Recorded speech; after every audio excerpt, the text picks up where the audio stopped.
So when you come out at Rainbow Lake after that long swim in Alta, now is that you have your long run. Kind of go up to Rainbow Falls and kind of back down. We take you up Rainbow Falls, across the Rainbow Falls Bridge, and then some really tight, technical downhill single track coming back down towards the road. And it's just beautiful. It's kind of goes along the creek where the waterfalls are. You're not right at the creek, but you can kind of see it off to the side, and it's just gorgeous. It reminds me a lot of Orcas. It's kind of that you feel like you're on the planet of Endor and or an Ewok to hop out, so it's just gorgeous.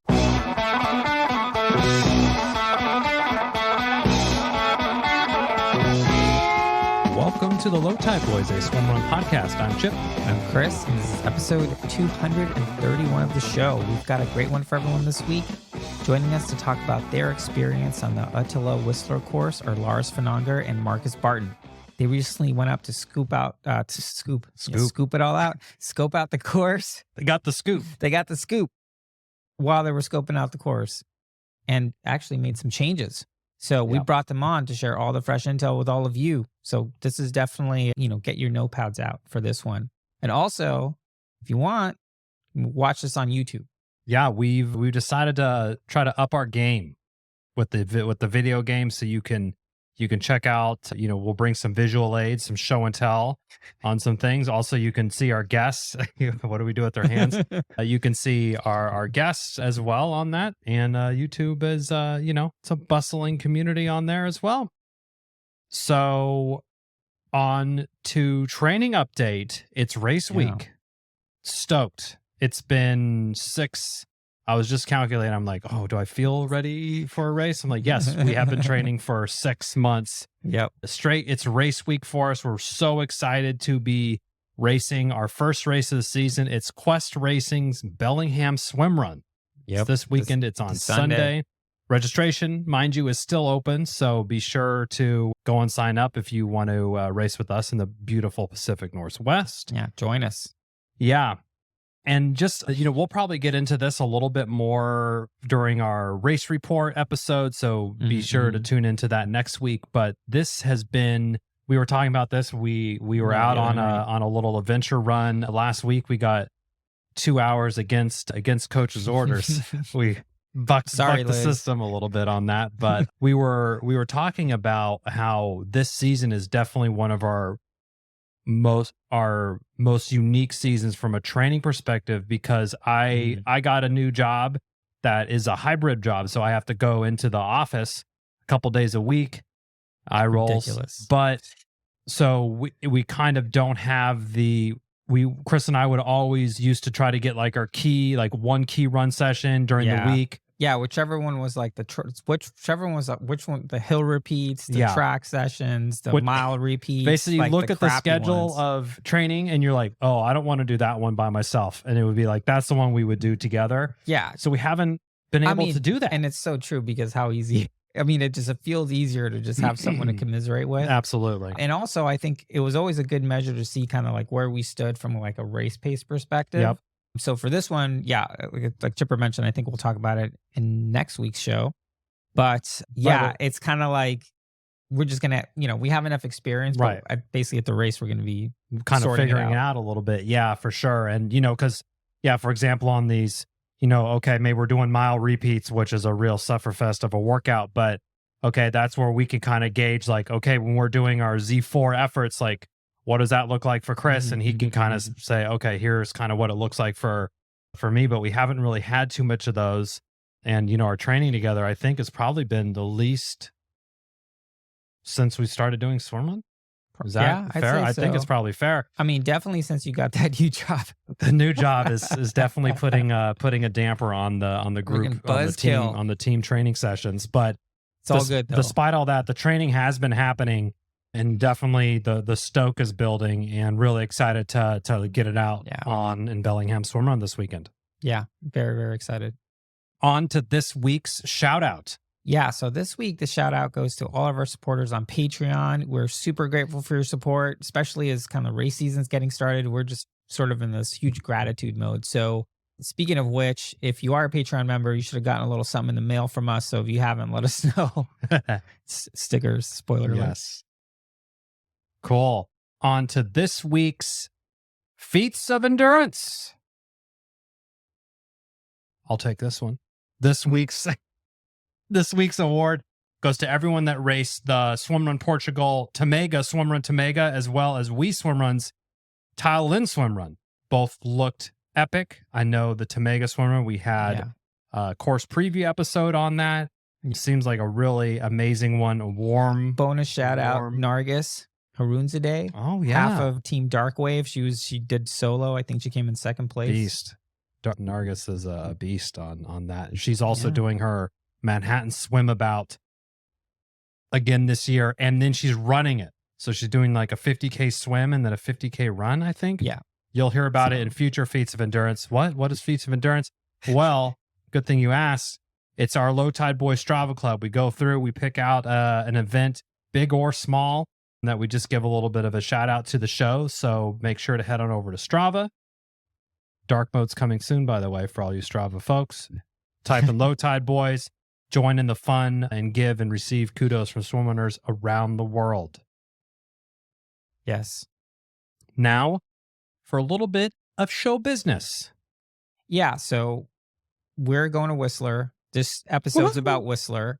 If you're waiting for the last minute to sign up, it's getting close to your time to shine. Now's the time. Now's the time. Sign up, make your plans. It's going to be awesome. Use the code LOWTIDE15 to save 15% off your race registration for Whistler or any North America event. So we're going to be at Whistler. We're going to be at Casco. We're going to be at Austin for sure this year. Come on out. Come on out. So Low Tide Low 15. Tide Boys.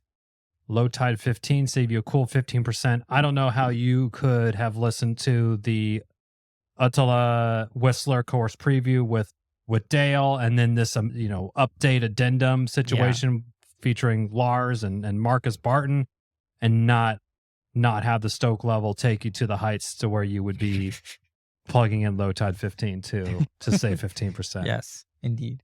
That's where we reached. But enough with that. Let's jump into our Attila Whistler update with Marcus and Lars. It was great to have Marcus and Lars back on the show. Lars had some technical issues, so we're going to share a video clip from him in a minute.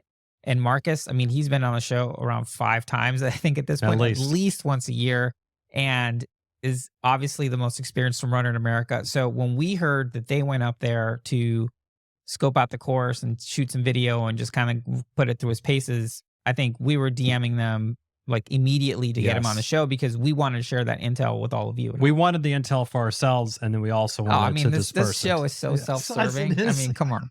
It's like, hey, for the show and also for us. That's what it is. So yeah, Lars was cool enough to take a separate video, send it to us. We'll kick it over to that now. And he gives you 3 tips to having a great experience at Attila Whistler. Take it away, Lars. Howdy, Otillo friends. My name is Lars Finanger, and I am 2 weeks now off of having gone to Otillo Whistler's course, swimming in those lakes, running on the trails, and I'm really excited to share a little bit of course knowledge with you guys, and also to share 3 tips on how you can make race day. First of all, I'm so excited that you guys are all choosing to join us for what's Canada's first Otillo race. And so welcome everyone. And also you picked an awesome race and an awesome community to join us. Whistler is just, it's an endurance mecca. There's no other way to put it. So with that said, my 3 tips for having an awesome race day are: number 1, have a good day. And it may go without saying, but SwimRun is just, it's an insanely fun sport. There's so much excitement around race weekend. You get to share the experience with a teammate or friend. If you don't have any friends, you're going to meet friends guaranteed throughout race day, at the pre-race events, at the post-race events. Everyone is just super welcoming, from the beginners all the way to the most experienced athletes. So have a good day out there. Your weekend is really going to start with that sea to sky drive that goes from the Vancouver airport, which most of you will fly into, through Squamish and into Whistler. Just stunning views. Please keep your eyes to the road. but it's going to be hard because that view off to the left on a clear day is just to die for. But yeah, Whistler was put on earth to be a swim run venue. It's just a fantastic location with restaurants, coffee shops, bakery, so you can have your fika out there, which is the Swedish term for coffee break or snack time meeting. The Low Tide boys can tell you all about that. So, but many fika opportunities there in Whistler. So number one, have a good day. Number two, get yourself into fighting shape. And what does that mean? You got 1 month now until race day. That course is a beast. It's going to be there waiting for you. You got 1 month to kind of tick all the boxes, put your final preparations in for making sure your swim is solid and making sure that your run, there is a lot of elevation gain and loss out there. And so make sure your run legs are hardy. There's going to be a lot of, whether it's hiking or just kind of slow running where you're going uphill, keeping your heart rate in check, making sure your quads and your core is strong. I would say it's a great race for strong runners, not necessarily fast runners, if that makes sense. So get yourself into fighting shape. The longer swims on the day happen in the middle of the course. And so what I would actually recommend is being very somewhat conservative the first half and using those long swims as kind of your marker for, okay, now the race starts, because you want to have a lot of energy left for the back half of the day. The runs, the second half of the course are really, really challenging. And then my third tip warning in a way is keep your head up. So tip number 3, keep your head up there out throughout the day. There's going to be a lot of course signage out there. We do flagging, we'll sit about a foot to 2 feet off the ground to serve as guidelines out there. So every couple of 100 yards, you'll see these bright orange flags out on the course. Those are guides to let you know that you're on the right trail, but you still want to keep your head up. If you haven't seen one of those for a couple 100 yards, you'll want to go back to the last time that you saw one. And then there are a lot of cross sections where our sprint and experience course will go one way and our World Series race will go another.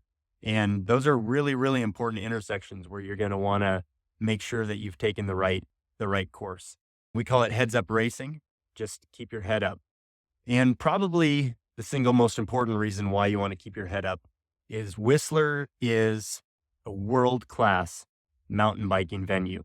And not as concerned about the trail runners who are going to be out throughout the day on the courses, sharing a lot of the same trails as y'all, but the mountain bikers.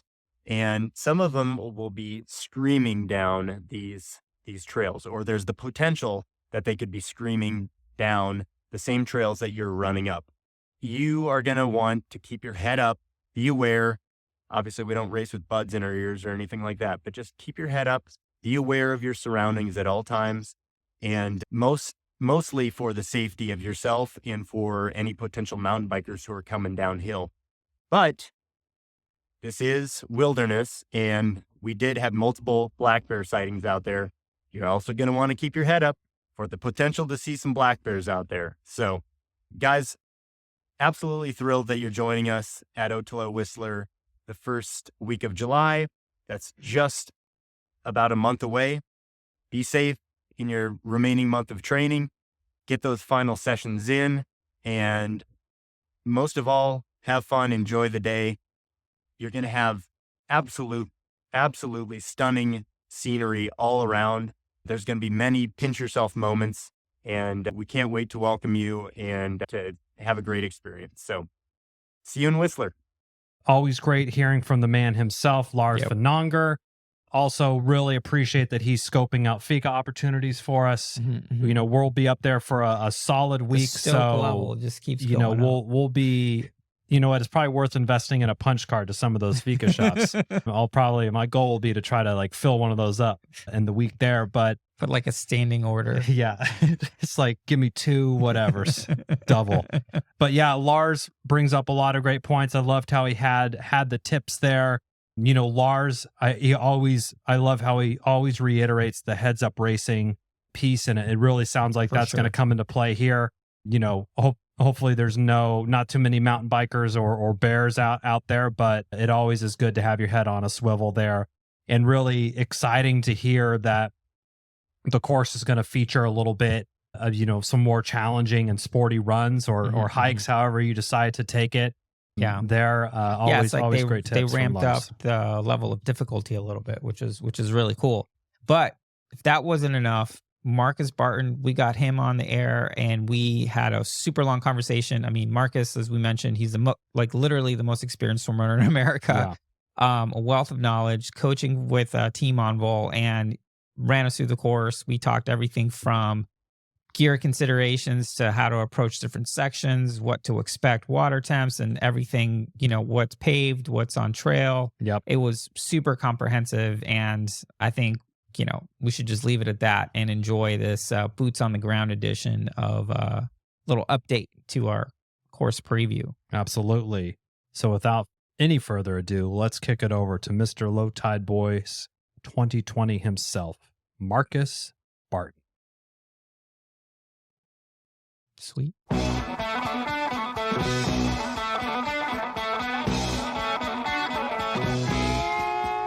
All right, Marcus Barton, Mr. Low Tide Boy 2020. The only person we've ever given that title to. We need to reboot that award. It's like we just gave it to the mountaintop and just left it there. Marcus, how are you? I'm doing great. How about you guys? Pretty good. Stoked to have you on the show. If you don't know who Marcus Barton is and you're in SwimRun, I don't know what you've been doing. Yeah, you're living under some sort of rock or a mega pull buoy, that's for sure. These days, you're still with Envol coaching. You're not doing the one water race. And my understanding is that now you're also coaching SwimRun as well? Yeah, I'm a coach at Envol as well. Yep. Awesome. Nice. How's that going? Congratulations. It's going great. I've got a full load, so I can't take anybody else on. I've got enough athletes to keep me busy. Yeah. So let me ask you a question about coaching before we get into sort of the meat and potatoes of the show, which is going to be, you were actually boots on the ground at Otillo Whistler. You guys were making changes to the course, which is awesome. Because I remember us texting early on. He's like, "Why are they going there? You got all these trails. How come you're not using those things?" So we'll get to that. But on the coaching side of things, this is something we've been talking a lot about. We just had Liz on the show. From your panel of athletes, like what are kind of like the most common things that you're seeing that people want help with? Gosh, it varies. Most common, here's the thing, like, yes, they want a coach to write them workouts and to help them get prepared from a physical fitness standpoint. But really where we're seeing that the athletes really kind of benefit is going to be everything else. So it's going to be, hey, you've got an experience with Worlds, or you've got experience with Rockman, or you've got experience with Casco, or you've got experience with Orcas. Like you've been doing this for many, many moons. So help us with the things that you can help us with from experience. So transitioning, where can I make up time? Give me more information about those courses. Where is it going to be? Is it going to be really technical, or can I wear these shoes or those shoes? So they're looking at everything that's around that. Yes, we've got a very, very good base plan for most of the races out there, and we start with that base, but then we customize it to those athletes and where their weaknesses are and where their strengths are. So, but they're really looking for that overall coaching, like help prepare me, help get me ready, help me feel comfortable and excited about the race. So nice. So really everything accelerating their kind of, it's been framed up, or we've talked about it a few times, like kind of your SwimRun IQ, like a master class, and really accelerating that and getting really smart on sort of all things SwimRun, all the things beyond just the swimming and running. But obviously that's the sort of the foundational aspect of what you're helping them with on the training and everything. Yeah, because the plans that Envol have are made from a compilation of all the coaches that they have there, and that you can't get that anywhere else. Like you can't get 6 or 7 different coaches all working to make a really good plan. We know that it's not a one size fits all, but it's a base. So think of McDonald's or Starbucks or something like that. You're not going to go in and open up a Starbucks or McDonald's and go, "Yeah, I don't believe in your plan. I don't believe in the way you do things. Like that plan sucks. Like I'm gonna make up my own Like, no, you're going to start off with Yeah. with what they've put together that is successful. So build your Right. success on the successes of others. So take that successful plan and then now customize it to those athletes. Yes, you can join in Vol and get those plans and do those workouts on your own. But when you get the one-on-one coaching is when you get the customization for what your weakness is or what your strength is. And then on top of that, it's usually based around it. I think the other thing that I'm really getting that I'm helping a lot of teams with is that team aspect, the team dynamic. Some of the teams that I'm coaching haven't been together very long, and so they're still kind of figuring out that, well, who leads the swims or who should do this on the runs, and who should be siding for us on the swims, and how should we work together? Who should be doing the tether? Who should manage the tether when we're running? Those small things, and that comes with the experience. So we're seeing For some sure. team dynamic stuff that they're looking for as well. Nice. It reminds me of a quote by Sir Mortimer Wheeler. You guys know who that is? No. So if I tend to see far, it's because I stand on the shoulders of giants. And I think the experience that Amble has. I mean, how many people have gone to the World Championship in training by Probably 100 at by least. Nico et al. Right? How many championships? Everything, right? So there's definitely something to be said there. And I think it's interesting because, like, we basically, Chipper and I, we've kind of had to figure all that stuff out on our own, and we're like here in this like little bubble, liking the sport, not knowing anyone else who's doing it or anything like that, which is one of the reasons why we started the show, incidentally. To now fast forward 4 years, here's like a whole system to get you through this learning curve, through like sort of the scary parts and like the weird kind of fiddly idiosyncratic parts of the sport to just kind of like help you on your way, which is so helpful. Yep. That's exactly what it is. I mean, look at SwimRun just happened, and you've got Desi and Sabby up there just kicking butt and taking names, and you can be coached by Sabby if you want to be coached by Sabby. It's like they're phenomenal athletes and they're great coaches too. Yeah, for sure. Nice. For sure. Are you primarily handling U.S. athletes only? Okay, nice. Yeah. Smart. That's not a requirement, but it just seems to work out that way. So if we've got U.S. athletes, I'm on their time zone. It does make it a little bit difficult. Nico is my coach, so it does make it a little bit of a with that 6-hour time difference of I've got to make sure if I've got questions or if I want to have a conversation with him, I've got to do it first thing in the morning on my time so that he's still awake. Right. So that does add a little bit of challenge. Or if I've got a question in the afternoon, I know it won't get answered till the next morning. With being in the U.S. and having U.S. athletes, obviously that time zone is an advantage. Right. Nice. So that helps out. And plus, I've got more experience with the U.S. based races, and so there's a lot of our athletes that are only doing U.S. based races. I've got a handful that are going to Worlds, so I'm obviously coaching them for Worlds. But there are some athletes that are focusing only on U.S. races, or I should say North America races, because there's some North America. Yeah, great for sure. segue.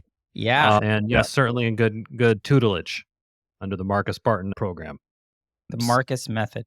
Just named it for you. The Marcus you can just method. have that. So as Chris mentioned, we're doing Otillo Whistler. We had race director Dale Tennyson on there. You can listen to that course preview. But Marcus, you and Otillo USA owner Lars Finanger, formerly Odyssey, went boots on the ground. You flew in for a little, as it's referred to, a recce. For a little bit of a recce for yourself there. One, the FOMO, I could barely contain my FOMO jealousy. was, except for the swimming. Yeah, the high minus FOMO. minus the swimming. But would love to kind of hear. I know Lars always likes to go out to a new place and sort of kick the tires, if you will, and see how it is. Would love to hear sort of your first impressions of Whistler. And I think if I remember correctly, you've done some Xterra racing out there before previously. Yeah, I've been up there on both work and on pleasure. Unfortunately, we had a first time going to Whistler was for a work conference, which was ridiculous. Wow. Yeah, we sat inside a hotel all day while we watched people outside skiing. Just looking out the window. It's like, we did get to explore a little bit. But I went up there and did Xterra on the Whistler course that they had at the time back in 2011, 2012. It's been a while. I remember the trails. I was there for several days, and obviously, just like with SwimRun, if I can get on the course beforehand, to preview the course and know where to push and where not to push and where to recover and where to feed and all that kind of stuff on the bike and on the run. So we went up probably 4 or 5 days ahead of the Xterra Mm. and rode most of the course and ran most of the course and experienced it. And then, of course, did the race. And then we stayed a couple days after and kind of explored some of the other cross country trails. And trail there was called Cut Your Bars, CUTYER bars. So Oh, cut your sure. bars. Perfect. And it's designed at the time. I went back and checked it out when Lars and I was there. But at the time, you had trees that you had to go between like this wide. So if you had too far handlebars, you couldn't make it through. So that's why it's called Cut Your Bars. But that was probably my favorite trail. And we did run by it and ran on it a little bit with Lars. And there's just a horde of cross country trails on that side of Whistler Village that are really what we're running on, and that we went on the Xterra, but we're also doing some of that during the Otillo Whistler. And then there are some cross country trails over on the other side of the village towards the slopes, but that starts to get into a little bit of some of the downhill part that they have. Which, by the way, after the Xterra, me and a couple of buddies went to get a lift ticket with our cross country Xterra bikes. We're like, hey, we'd like to get a couple lift tickets. And they kind of, I'm standing there in front of the guy and he kind of leans over and he looks at my bike. He goes, not with that bike. Yeah, blow that thing up. So, yeah. You can rent a bike and you can rent a full face helmet. And it's like, nah, we passed because it's crazy funny. on the downhill course. Yeah. Too Oh, funny. So I guess let's treat this as like an addendum to the course preview, because now we kind of get a sense on Instagram. You guys are doing a great job sort of like cataloging what's going on. I know you took some footage for promotional purposes and whatnot. What did you know about the course going in from Lars, and where were you guys looking to make changes, or how did some of these changes occur? And then finally, like, what were the changes? Yes, to an Yeah. extent. So let me start off by saying that Dale, who designed the original course, is fully involved with Xterra up there. Was involved in Ironman up there, and so those races couldn't have happened without his help. And I really think that he was a catalyst for getting this race and making this race possible. And the course that he laid out was based upon his knowledge of those races and some of the ideas that Lars and Aaron had given them that they were looking for. But to his Bennett, or I guess really what it boils down to is that he hasn't done swim run before, so he doesn't know what we like, and he doesn't know what swim run is typically about. So he made some assumptions, and they're not wrong assumptions, but he made some assumptions about where we could run, and where we could swim and whatnot. And I think that the only downside is that I don't think that he realized how crazy we are. He doesn't realize that we really like conservatively. really tough stuff, technical stuff, and climbing. So the course that I looked at prior to going up there with Lars was obviously what they had on the website and what they had mapped out. And I did notice that a lot of it was either on pavement or paved trail. So, and it makes it very nice if you're up there biking, or and that's road biking or mountain biking, because you can use these paved trails to get from point A to point B very, very quickly and very, very easily without actually getting out on the road where the cars are. And plus you get nice scenery and you can see the lake, and you're going through trees and whatnot. But I felt, and I think Lars felt as well, is that it was probably a little bit too much asphalt.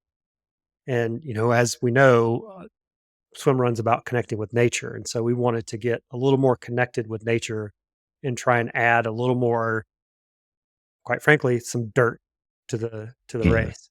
So get off the asphalt and kind of get into the dirt, and also kind of highlight what Whistler has to offer when it comes to their trails and their trail systems and just the beauty and the nature and everything. And I think that by getting off the asphalt and getting into the woods and getting into those trails, it really does bring out, and it really does highlight everything that Whistler has to offer.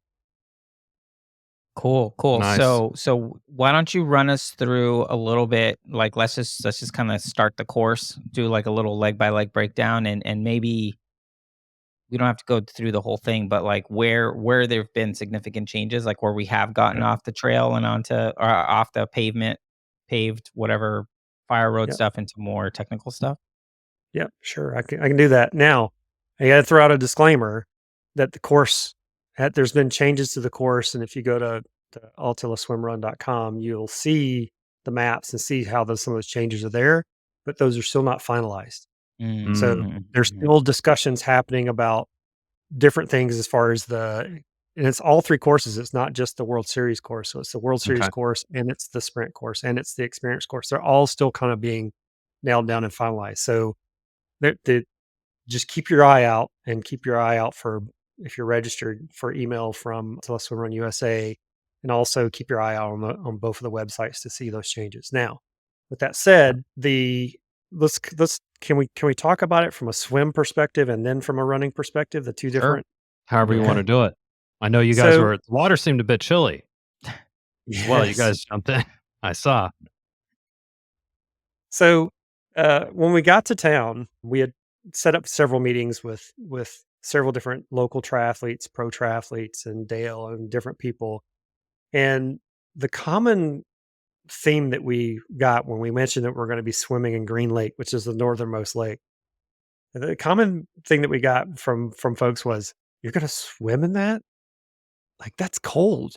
That's really cold." We had one Mm. triathlete actually say it's unswimmable. Wow. But Wow. we have to think about, like, most triathletes that haven't tried swim run or haven't tried real cold swimming, their barrier sometimes can be around that 70-degree mark. So anything below that can be perceived as unswimmable, but we know that it isn't. So we had some expectations once we got to Green Lake that it would be very, very cold. But when we got there, it was cold. It was 51 degrees Fahrenheit. But wasn't as cold as we expected it to be. So that's, Mm. you know, Yeah, low it's for a cold, but lot of it the swim isn't runs. like FU cold kind of. Yeah. And Right. there's a couple months for it to warm up as well. Exactly. Yeah. Now, there's a debate going on between me and Lars, is if it will warm up. So I think because it's glacier fed that it'll warm up some, but I don't think it's going to be significant. I don't know much about Whistler. I'm just thinking from, if it's glacier fed, pouring ice water in, it's still going to be cold if it's ice water still going in. So Yeah. air temp might go up, but if you're still pouring ice water in there, it still could be cold. So, but I do expect it to probably go up a little bit, and I think he expects it to go up a lot more. So, regardless, it's very swimmable, and we didn't see any problem with any of the other lakes. And Green Lake was the coldest, so the other lakes weren't that Yeah, bad. and for those following at home, we're talking 2 smallish swims, one Yeah, pretty tiny, and then one that's, not ridiculous. I think it's half a mile, 800 yeah. meters. Now, which map are you looking at? I'm looking at the Mm. one on the Otillo website, which I don't know how updated that one is now. And that's the Altala Swim Run, Yeah, or the SwimRun Whistler one. It's on Google uh, Maps. yeah. Yeah, the So go Google Map. pop up, go to Altala Swim Run, and then go to races, and then go to Whistler, Let's see. because Mm. that one has the most up to date map. Oh, well, there's some There's really some good pro intel tip right there. Yeah. And I'm not sure if the distances, when you see the distances, I'm not sure if the distances have been updated, because again, it's still getting nailed down. So I Yeah. think they're going to just change that once instead of changing it and then change it That in makes the end. sense. for It's sure. it's sort of what we're accustomed to at this point, and what it's the best way to sort of embrace your swim run journey is there's going to be changes. It's going to be maybe a little bit different than what as advertised, and just be ready for anything. Yep. Adapt, improvise, overcome. Yeah. Indeed. So if you pull up that map, you'll notice that for the World Series distance, there's only one swim in Green Lake, Oh, okay. and it's straight across. So Oh, yeah, I see. and that's another. I guess I could kind of cover that now. Is that one thing that we noticed about the swims is that what was originally laid out was trying to go like the perimeter of a lake, or make a big loop in a lake to get the distance, and that complicates things. It complicates things with buoys. It complicates things from if the athlete understands what route they're supposed to take around the buoys and those kind of things. Plus, Mm. swim run in in its original form is getting from point A to point B. So the initial change, and again, this could change again because we did in the changes that we made, it did significantly reduce the total number of yardage and meters in the swims. It still could change again, and I think that's one of the things that's probably being discussed as to how we can get some additional swimming in there. But the swims are a little more straightforward. They're usually straight across a lake where you can see. Mhm. Um, when you get in the entrance, you can see and sight for the exit, as opposed to going clockwise around some buoys or counterclockwise around some buoys. We tried to make those as simple and easy as possible. There's 2 longer-ish swims in there, and then the rest of them are fairly short. So that's probably the one significant change we made with the swims. Gotcha. And I know previously Dale had sort of tried to get in all of the sort of lakes that were kind of Yep, connected up there. I think there was like 5. I would yep. assume that some of that's been trimmed down a little bit. No, we still get into all the lakes that he Oh, originally great. had planned. It's just the route that we take in them, Gotcha. and the number of times that we're in them. So, for example, Alta Lake is the second swim. We had previously planned, I think, 3 swims in that lake, and we're only doing 2 now Okay. because the third swim had brought you back over and ended up putting you on asphalt. Whereas now what we're doing is after your second swim in Alta Lake, we're diving into trails and staying on that side as opposed to coming back over towards the village. But we're still using Alta Lake, we're still using Nita Lake, we're still using Alpha Lake, we're still using Green Lake, and I can't remember the name of the first swim, the lake in the very first swim. But we're still using all those lakes. That's Lost Lake. Lost Lake. Yep. Sounds like you found it though. Found it. Yeah. Yeah. Nice. And so really, I think anyone that is into swim run and the vibe that they're looking to get, they're going to be into the trail aspects there. Why don't you walk us through a little bit about what kind of, definitely go to Marcus's Instagram for some great videos and footage to kind of give you a really visual aspect of that. But talk us through kind of what sort of footing these trails have, and then happy to dive into a little bit of gear, Yeah. shoe Yeah. recommendations, or anything like that. Yeah, certainly Yeah. changes. I think Yeah. safe to say we're changing those shoe recommendation back to normal swim run shoes instead of maybe running on trainers or something. Yeah. Yeah. I definitely think that if you come in road shoes, you'll be not prepared for the trails for sure. So the first trail, all the trails that are around the start finish line, so at the beginning of the race and towards the end of the race, are predominantly gravel trails. So that's something that, if you think about it at the start of a race, you want to spread people out a little bit before you get into the water. And so with a mass start, having those wider gravel type of trails is a lot better for that. Now it's still in beautiful scenery, it's in beautiful woods, and it does kind of crisscross with some single track mountain bike trails so that you can see that it's still an area that the mountain bikers get into. So it's some beautiful trails with elevation. And before you even get to Lost Lake. From Lost Lake back towards the village, we originally had planned more of that kind of that wide-ish, gravelish path, a little bit smoother. But I found a nature trail that is tight single track, technical rocks, roots, zigzagging, kind of flowing, switchbacking through the woods that kind of runs along a creek, and it's just gorgeous. I mean, that's your first taste of what I think is just quintessential Whistler. Is that first single track that you get to as you come out of Lost Lake. So you get some of that tight single track, just beautiful area, like very, very early in the race.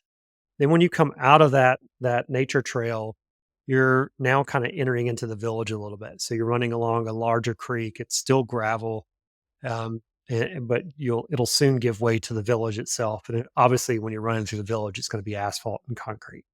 Once you make your way through the village and over to the other side of the village, we will hit some of that paved bike path through the woods in order to get you over to Alta Lake. And then once you get out of Alta Lake, you'll get a little kind of a mixture of some asphalt and gravel. So those trails kind of change back and forth between asphalt and gravel. As you get into, I think it's Nita Lake next, and then Alpha Lake. I can't remember the names if they're backwards or not, but No, you got it right. You're good. yeah. So as you get into Nita Lake, You're going to run down beyond Nita Lake. And I think the map that we have on the website right now has that last swim in reverse. So the idea is that you run all the way down the Alpha Lake, you swim across Alpha Lake, go underneath a bridge, and then you get onto trail to get out of it, and then you come back up to Nita Lake.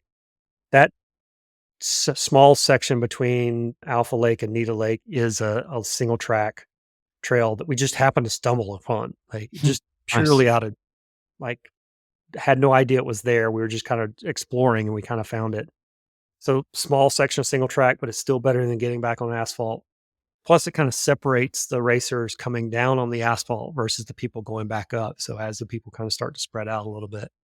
Once you get into Nita Lake, there's a quick little swim over to a peninsula. And then from that peninsula, you hop out, hop right back in, and then swim to the exit. And then kind of make your way up to Alta. When you get up to Alta Lake, and that section from Nita to Alta is again going to be that mixture of gravel and asphalt. Right before you get into Alta Lake for the long swim up to Rainbow Park, that section is very, very cool. So if you go to the Instagram page and see the video where I'm kind of zooming into Lars sitting on the end of the dock, Yeah. that's where you get in the water at Alta. Great So shot. it's a beautiful it's a very, very short section of trail, but there's some really cool stuff back in there. I'm not going to give it away. I'll let it be a surprise. There's some really cool stuff back in that trail before you get into the water. That's one of the longer swims of the day. Yeah, that is the longest swim of the day. May have a little difficulty actually seeing because it's close to a mile. So you Okay. may have a little difficulty seeing the exit. I can't speak to whether Lars and Aaron will put strobes out there or not, but as long as you stay on that side of the lake and kind of aim Just Yeah. up in hug that the direction. coast, Yeah. Yeah. like Austin style. Yeah. Now, Marcus, you are the most experienced swim runner in America, hands down.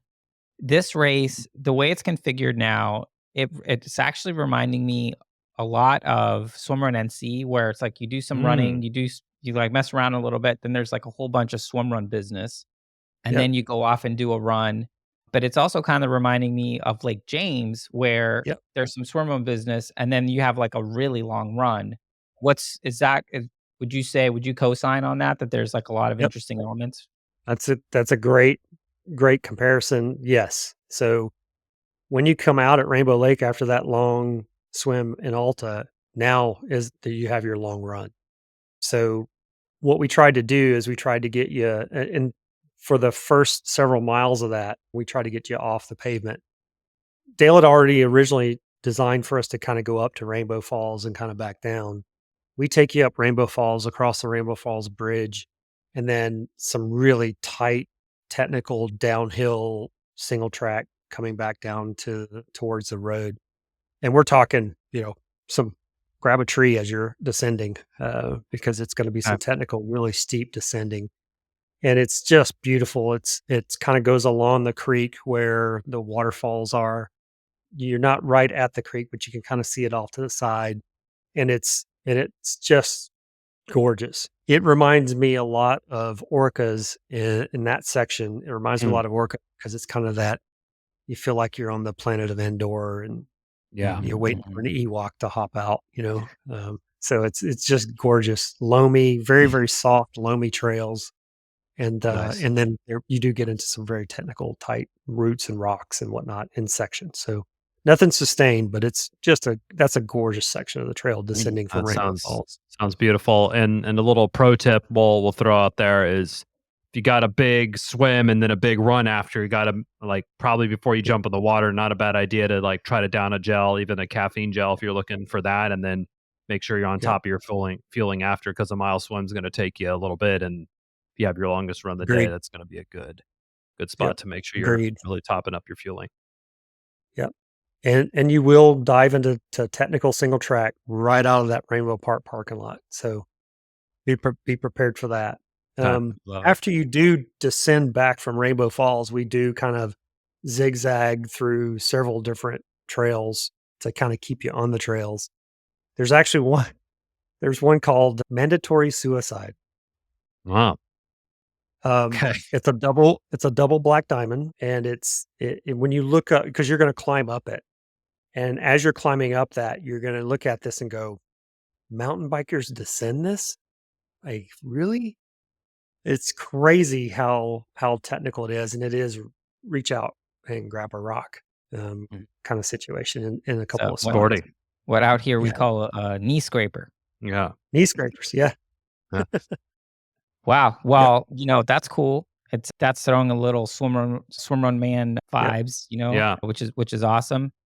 And then you finish this which is basically the longest run of the day. Then you jump into sort of a just cut across Green Lake, which might be super cold, but you also might be ready Begging for for it because you just ended up just been running some technical stuff for Yep. a while.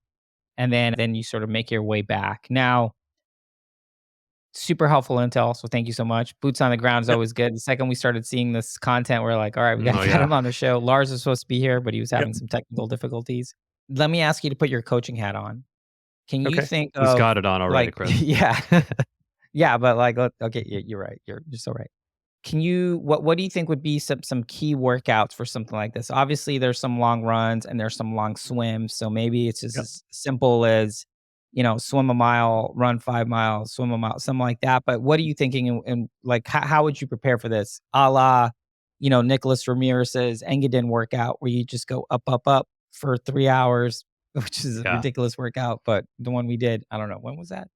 2020? I don't know. 2020, I think. So yeah, like what do you think would be some good workouts for advanced swim runners, but also for people who this might be their first race to kind of get ready for it? Yeah. So, obviously, if we're talking about, your first race that you're getting ready for, and if we look at the duration of the race or the distance of the race, obviously you want some good long swims and some good long runs to kind of prepare you from an endurance perspective. So, any person that thinks that you can do these kind of races with doing short course type of workouts and sprinty kind of workouts is they're not preparing you properly for the race. So we don't do a whole lot of that. Do we do speed work? Absolutely.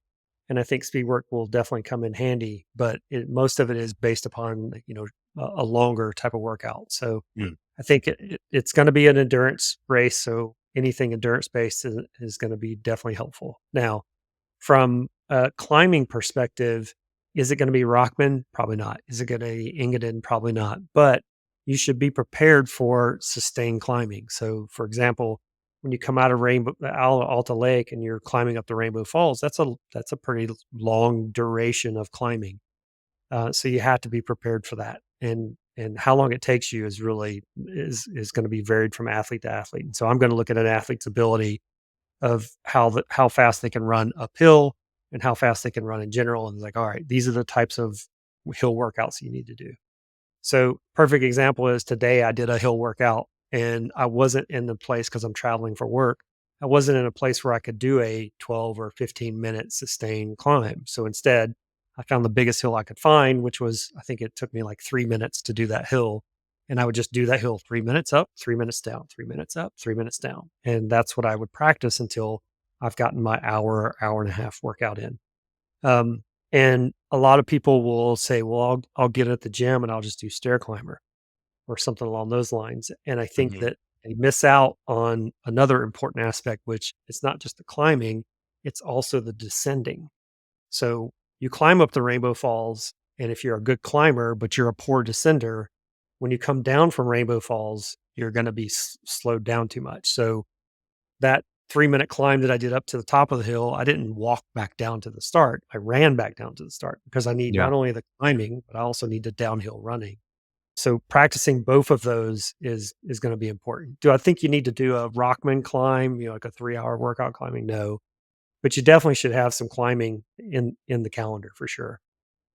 So I think most of our workouts or most of our athletes that are getting ready for it, we've got some typical maintenance runs during the week. We've got some longer runs on the weekend. So that's no surprise to anybody who's doing any kind of coaching or any kind of workouts.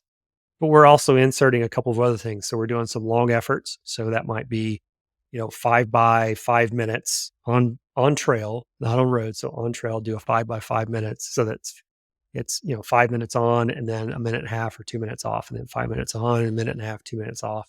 So that you're doing those kind of race pace efforts, Mhm. but you're not making them too long. And then we're also throwing in some hill workouts. Again, it could be like what I did today, where it's supposed to be a 15-minute sustained climb if possible.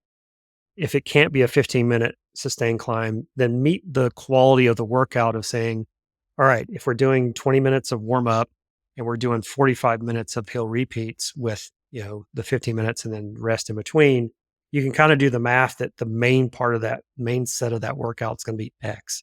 All right. So Yeah. do your hill repeats for that X as much as you can, and then do your cool down. So the other thing that we're adding in, and when I suggest that they're doing their hill repeats, is the hill should be steep enough that it's difficult to run, but not impossible to run, because we want them to be running up those hills, not power hiking them. And that's true for a lot of the hills that we come across at Whistler, with the exception of little sections like on Mandatory Suicide, where it's the knee scraper, as you put it. Most of those hills, if you've been practicing running up hills, you should be able to run most of those hills.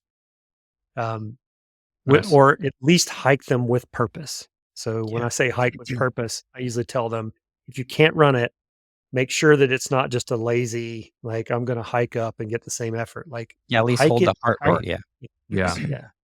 Yeah. Yeah. Well, that honestly, I don't know about you, Chipper, but good it's got tips. me like more stoked for the race because I love climbing.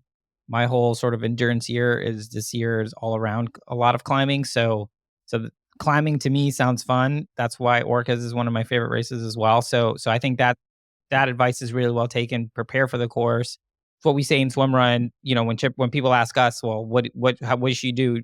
Do a bunch of swimming, and then train for the course that you're going to be racing. And for this one, I think that advice is really well taken. So thank you so much for that. Let's go back to something Chipper mentioned earlier, and that's for folks. We can't have you on and not talk about gear. Because Okay. you're right up there with us and Yes. sort of being Obsessive nature. obsessed, nerdy as hell on the gear. What are you thinking since you were there? Let's talk about what you were thinking in terms of wetsuit. What are you thinking in terms of shoes? Paddles, obviously, that's like a personal preference. Same with pull buoy size, but sort of like in general, what sort of gear considerations are you going to take into account for this race? Yeah. So let's start with paddles. I use the Arc carbon blades, and I use a medium. I've been practicing a lot with the large paddles and with the medium rockets. Rockets. And I've found that personally for me, and I every one of my athletes, I have them like try it. And if you don't have the paddles, I'll send them to you. So try it and find out what's best for you. So similar to what you guys have talked about on the show before, is like, do a test, do a good test, and I lay down like how a good test would be. Do a test to figure out which ones work for you. And for me, in my swimming style, I like a faster turnover, and I can't get the faster turnover with a larger paddle. So I tend to stick with the medium sized paddle so that I can get the turnover. And I didn't see a ton of difference in time between me going with a slower turnover but a bigger paddle. It's kind of seemed like a wash. And so I honestly, it boiled down to, I can tuck away the medium sized paddles a lot easier than the larger ones. So if I'm not getting a Makes time sense. advantage out of it, I'm just going to go with the ones that I can tuck away. I know that's a simple little thing to throw out man, there, I mean, but that's definitely part of it, Yeah. the tidiness and Yeah. the simplicity of it all. I mean, it's really that level of minutia. I mean, we sort of joke about it, but it's also, hey, whatever's going to make you feel like what's going to put you in your happy place, and not having to try to stuff paddles in. Hey, that is just one data point on Yeah. the journey to happy place. Yeah, and I think that it also depends on the race. So there have been, for example, when I went and did the mud skipper, I took the rockets and I raced with the rockets. So that seemed to work pretty well for the amount that I was doing there. Same thing with the Kill Mega. I was using the Kill Mega at that race. This one, I'm kind of undecided what size buoy I'm going to use, but it will be either the Mega or the Kill Plus, one of the two. So that's what kind of works for me. And then for wetsuit, I think it's going to depend on air temp, honestly.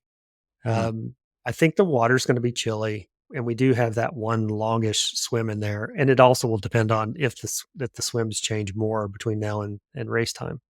But right now, I'm kind of leaning towards I'll probably take with me both the Orno X and the Uta, just so that I have some Option. choices when I get there, but I'm leaning towards the Utah because the swims are short enough that it shouldn't make a difference when it comes to the temperature. And if the temperature does go up in the lakes, even more so. Right. Green Lake is Plus, right after now the- on the map. Green Lake is only like a 300 or 350 meter swim. Okay. So I mean, I Plenty can manageable. Yeah, just I suck could it tough up. that out in Utah. Just tough it up. Especially when it's the last swim of the day. Let's, LFG. Yeah.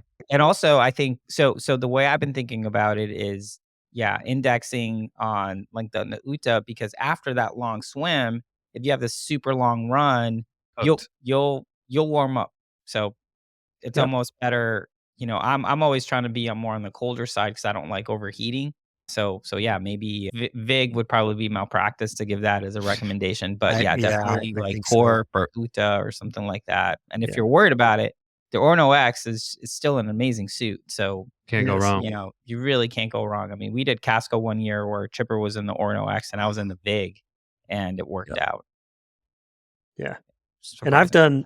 I've done lots of races in the Orno X too that I thought that it might be a little too hot, and it was perfect. I've done orcas in the Orno X. The only reason why I index towards the Utah over the Orno X for this race is, like you're saying, is the amount of running that's going to happen between or after that long swim. And I think that having the thinner legs of the Utah is just going to pay more dividends than the thicker legs of the Orno X. Yeah. They're not that much thicker, but it's still resistance against your quads, Yep. What about footwear choice?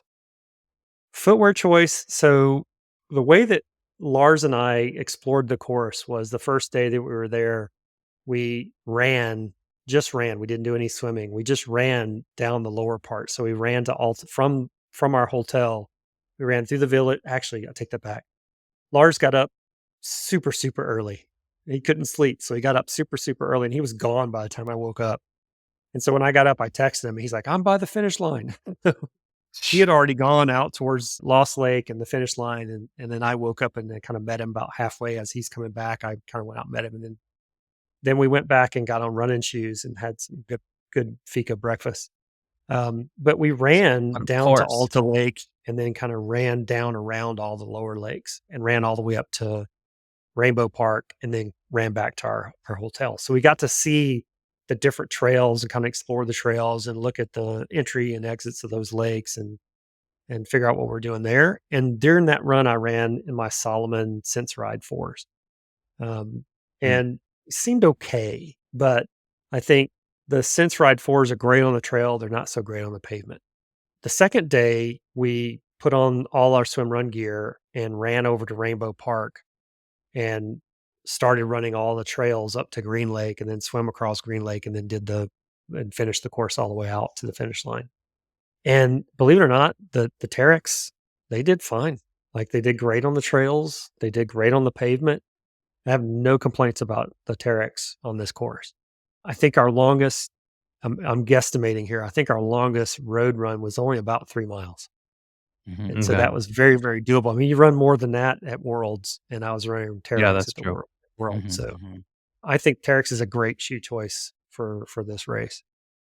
So happy you said that because now I don't need to perseverate about it at all. I'm just going to go with that recommendation go with because what you know. It's confirmation bias maybe, but I'm just gonna own it. It's great. Yeah, if you've got, I think for folks who don't have the Terexes, because as we all know, you can't buy them now. Right. So for folks who don't have the still out there, but yeah, well, if you can find them in your size, I think I've bought up all of the ones. Yeah.